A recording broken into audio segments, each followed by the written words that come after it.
Welcome again to the Power of Employee Engagement, and I'm Susan K. Wehrley, the founder and CEO of Biz Remedies, and later on we'll be having George Dalton, the chairman of our board, and also the founder and former CEO of Pfizer will be joining us in comments on recognition, and we believe this is really an important aspect of creating results and creating synergy at work. And again, when we're looking at these 5 steps, you can see that all 5 steps have available to you our priority project system that you can do online, and our recognition tool that we have is just fabulous. We'll be talking about it a little bit later on. But you can also buy our ebook that shows all these suggestions that we're talking about in this video. And why is recognition so important when it comes to employee engagement? Well, you see a quote right here, is that we need to be aware of what others are doing, applaud their efforts, acknowledge their success, and encourage them on their pursuits. And it's like what George Dalton said in our last step, you know, this performance review process that we do, while we do have that formal process for that annual review, we want to be doing that on a regular basis. The more we focus on what's positive, the more people will move towards that, because what we focus on expands. So we want to be focusing on the positive and expand that into the organization. Talk about what's working and how we want to do more of that. Having our people sharing success strategies with one another and applauding themselves and feeling good for sharing those strategies.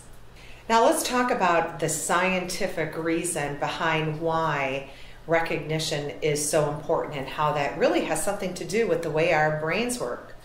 You know, we talked about in the past video that neocortex, how that's the rational, logical part of our brain. We also talked about the limbic system, where that's where we make emotional decisions. And now what we want to do is talk about this chemical that gets released in your brain called dopamine. And what dopamine is it has many functions, including the effects in behavior and cognition.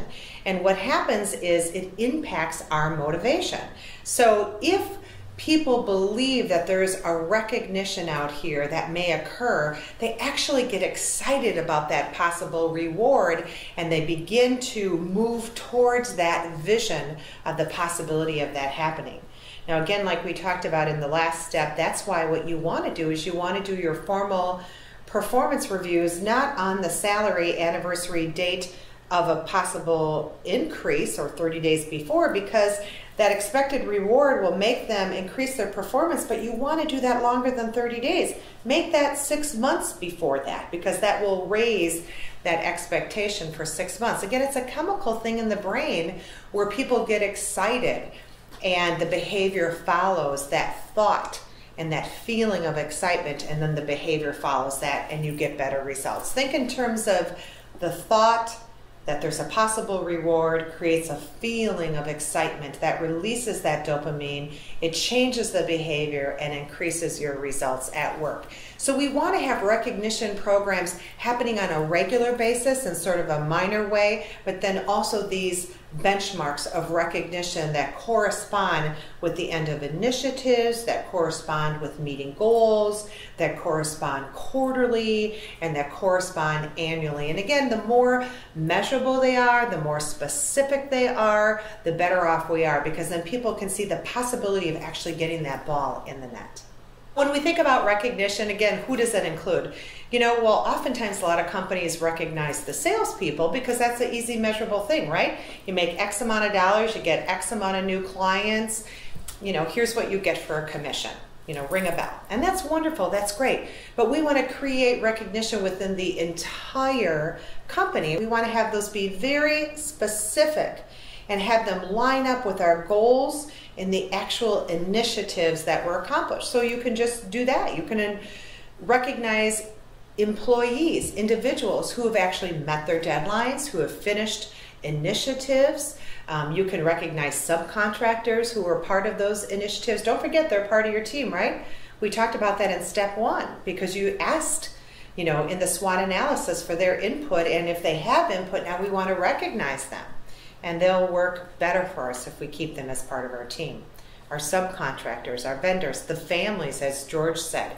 He oftentimes had family, first of all, parties for those new people that came on board. And he talked about how he'd recognize those families, but also recognizing the whole family. Say, for example, if there was a trip, somebody won a trip, well, he would thank the whole family. He'd thank the spouse who was at home and supported the employee for those extra hours or that extra effort coming in for those Saturday meetings, as George mentioned, if they were part of the leadership team. And he'd recognize them for being a part of the team too. Again, everybody, even managers, make sure you're recognizing them too. That whole concept that their recognition is their paycheck, it has to go beyond that.